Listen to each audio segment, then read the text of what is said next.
It was in 2019, the world's largest democracy head to the polls. In less than a week, the world's second largest democracy goes to the polls. Namaskar and a very good afternoon. Welcome to a brief special webcast on US elections and its impact on financial markets. I'm your host and guide, Anindya Banerjee. Let us see how this voting happens in America. The voting has already started, right? One is that you go into a booth and vote, that's on November 3rd, but you can also vote remotely using postal ballots, or as they call it, the mail in ballots, and you can also use the absentee ballots. But due to COVID this year, the US administration is expecting that the number of people opting for the postal and absentee ballots could end up being as high as 70 to 75% of the overall voting in this election. To compare, in 2016, it was less than a quarter. Now, why that's a big deal? Because several states have laws which allow the citizens to send in their ballots after November 3rd. Places like California even allow it 10 to 15 days after the polling date, which means if the election becomes very close and it hinges on a few states whether it's going to be Donald Trump or it's going to be Joe Biden, the next US president, then those votes is going to matter a lot. And that's not all. Let's not forget what happened in 2000, the fight between Al Gore and George W. Bush. It was the US Supreme Court which decided who becomes the next US president, because it was just a few thousand votes which were hanging in the balance, which were disputed. It was in Florida, the state of Florida. Such a possibility exists this time as well, because if the election gets tight and these a number of votes are coming through mail, it can create a chaos. So we need to be aware of that. So considering those things, what are the scenarios which the market is eyeing for? One is we have a clear verdict: either Biden wins or Trump wins. If Biden wins or Trump wins, in my opinion, stock market is going to rise, because that clears out the uncertainty. Both of the presidents, in fact, if Trump comes back, it will be a continuity of his uh, pro-business policies, which will be definitely be a positive for the stock market.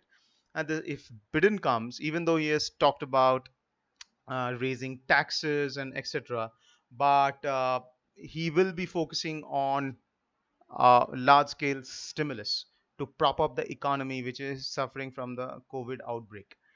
So, therefore, in my opinion, even if Biden comes, it's going to be positive for the stock market, especially positive for EMs, because uh, Biden may actually work towards normalizing the relation between China and America. So that could be quite positive for Chinese growth, positive for emerging markets, and definitely positive for emerging market equities. And dollar will fall, in my opinion, if Biden comes. That's what also the market is anticipating, because his policies of normalizing the trade relations with China will be quite negative for dollar. At the same time, it's going to be a positive for EM, and whatever is positive for EM economy is positive for EM currencies against the dollar. But if Trump comes back, he may once again increase his pace of attack on China, which could actually help the dollar rise. So, if I look at the very short term reaction, let's say 3 to 4 weeks after the election verdict is in, a Biden win will be negative for the dollar, and a Trump win can be positive for the dollar. But in both the cases, I see the stock markets doing well. What can be bad for the stock markets, and definitely bad for emerging market currencies, is if there is a delay. If there is a delay, and especially if it goes to the courts, like it happened in 2000 to decide the president, then that delay could actually cause uncertainty, and that uncertainty, dollar may rise because of a safe haven appeal, and stock markets around the world will fall. Emerging markets, US and Europe, all.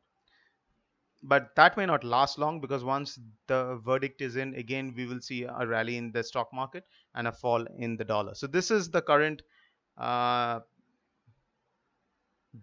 dashboard which is in front of us.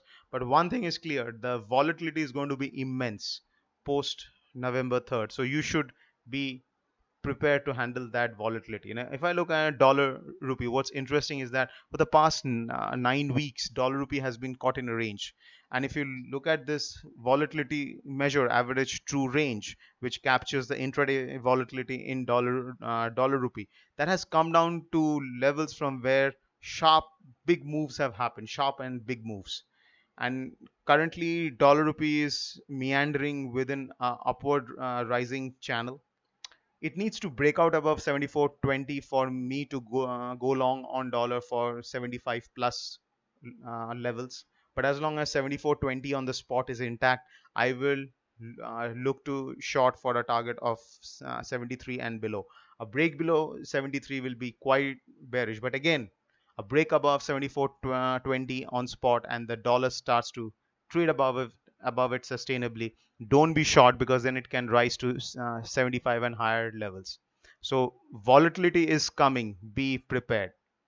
And that's why we need to have proper risk management in place, which is to have a stop loss in each trade and respect that stop loss, and do not risk more than 2% of your capital in a single trade. With this, I'm signing off until we meet again.